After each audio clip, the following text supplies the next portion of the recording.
Assalamualaikum warahmatullahi wabarakatuh. Pada pertemuan hari ini melanjutkan pembahasan mengenai hak pakai, hak sewa untuk bangunan, hak membuka tanah dan memungut hasil hutan, hak guna air, pemeliharaan dan penangkapan ikan, hak guna ruang angkasa dan hak-hak tanah untuk keperluan suci dan sosial. Baik, para mahasiswa sekalian, ini masuk ke dalam bagian ke-6, hak pakai. Hak pakai adalah hak untuk menggunakan dan atau memungut hasil dari tanah yang dikuasai langsung oleh negara atau tanah milik orang lain yang memberi wewenang dan kewajiban yang ditentukan dalam keputusan pemberiannya oleh pejabat berwenang memberikannya dan dalam perjanjian dalam pemilik tanahnya. Yang bukan perjanjian sewa menyewa atau perjanjian pengolahan tanah, segala sesuatu asal tidak bertentangan dengan jiwa dan ketentuan undangan ini.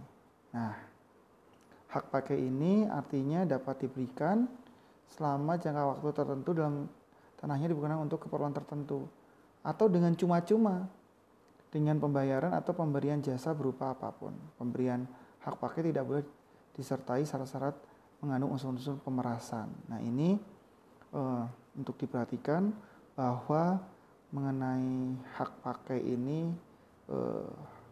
diberikannya selama waktu tertentu. Jadi nanti akan ada lanjutannya, yaitu apa? Perjanjian di antara kedua belah pihak. Selanjutnya, siapa yang memiliki hak pakai itu? Warga negara Indonesia, warga asing yang berkedudukan di Indonesia. Nah, ini menarik kan? Kalau di sebelum-sebelumnya warga negara asing ini tidak disebutkan, tapi kalau untuk hak pakai maka orang asing yang berkedudukan di Indonesia. Lalu badan hukum yang didirikan menurut hukum Indonesia dan berkedudukan di Indonesia. Nah, atau badan hukum asing yang mempunyai perwakilan di Indonesia. Nah, jadi harusnya hanya memiliki hak pakai saja, tidak hak-hak yang lainnya. Nah, oleh karena itu maka jika dikuasai langsung oleh negara, maka hak pakai hanya dapat dialihkan kepada orang lain dengan izin pejabat yang berwenang. Nah, kalau misalnya tanah milik Kementerian A, maka ya oleh Kementerian A. Nah, kalau hak pakai atas tanah hanya dapat dialihkan pada pihak lain jika hal itu dimungkinkan dalam perjanjian yang bersangkutan. Nah, itu tadi ada lanjutannya, haknya itu adalah terhadap perjanjian. Nah, selanjutnya masuk ke hak sewa untuk bangunan. Hak sewa untuk bangunan ini adalah seseorang atau badan hukum mempunyai hak sewa atas tanah apabila ia berhak mempergunakan tanah milik orang lain untuk keperluan bangunan dengan membayar kepada pemiliknya sejumlah uang. Nah, ini bisa seperti apa caranya pembayarannya? Satu kali atau pada tiap-tiap waktu tertentu sebelum atau sesudah tanahnya dipergunakan.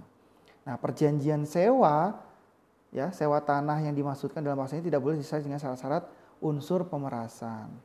Nah, ini juga harus diperhatikan mengenai hak sewa untuk bangunan. Ya, jadi ini prakteknya banyak ya, sewa menyewa, jadi ruko-ruko itu kan dan sebagainya. Ini persyaratan secara umumnya diatur di dalam Undang-Undang Agraria ini. Nanti lebih lanjutnya mendapatkan dari perjanjian-perjanjian. Nah, oleh karena itu ternyata pemegang hak sewa ini selain warga negara Indonesia juga sama orang asing yang berkedudukan di Indonesia atau badan hukum didirikan menurut hukum Indonesia dan berkedudukan di Indonesia. Badan hukum asing yang punya perwakilan di Indonesia. Sama ya dengan yang sebelumnya.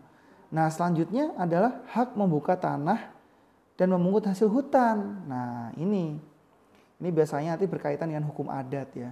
Nanti sambungannya, namun ini hanya diulaskan secara sederhana sekali di undang-undang ini, hanya dalam satu pasal. Ayat 1, hak membuka tanah dan memungut hasil hutan hanya dapat dipunyai oleh warga Indonesia yang diatur oleh peraturan pemerintah. Berarti nanti ada aturan selanjutnya. Tidak hanya di undang-undang ini, maka ada aturan selanjutnya yaitu peraturan pemerintah. Dengan mempergunakan hak memungut hasil hutan secara sah, tidak dengan sendirinya diperoleh hak milik atas tanah tersebut. Nah, jadi tidak serta-merta ketika membuka tanah dan memungut hasil hutan itu lalu menjadi hak miliknya. Nah, ini juga diatur nanti peraturan pemerintahnya. Lalu selanjutnya adalah hak guna air. Pemeliharaan dan penangkapan ikan ini juga sama.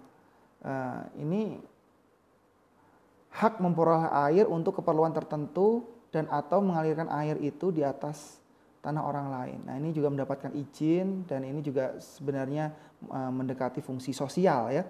Nah, hak guna air serta pemeliharaan yang penangkapan ikan diatur dalam peraturan pemerintah. Jadi ini lebih lanjut lagi nanti diatur dalam peraturan pemerintah. Lalu bagaimana hak guna ruang angkasa? Nah, ini juga secara sederhana diatur adalah memberi wewenang untuk mempergunakan tenaga dan unsur-unsur dalam ruang angkasa guna usaha memelihara dan memperkembangkan kesuburan bumi, air, serta kekayaan alam yang terkandung di dalamnya dalam hal lain yang bersangkutan dengan hal itu. Hak guna usaha diatur kembali ya lebih lanjut dengan peraturan pemerintah. Artinya bagaimana membuat suatu hak guna ruang angkasa ini juga nanti akan juga bersinggungan dengan hukum internasional. Nah, nanti bagaimana dalam pelaksanaan di dalam space law ya, hukum ruang angkasa. Nah, selanjutnya ini yang terakhir adalah hak-hak tanah untuk keperluan suci dan sosial. Hak milik tanah badan-badan keagamaan dan sosial sepanjang dipergunakan untuk usaha di bidang keagamaan dan sosial diakui dan dilindungi nih. Ya, garis bawahi, diakui dan dilindungi.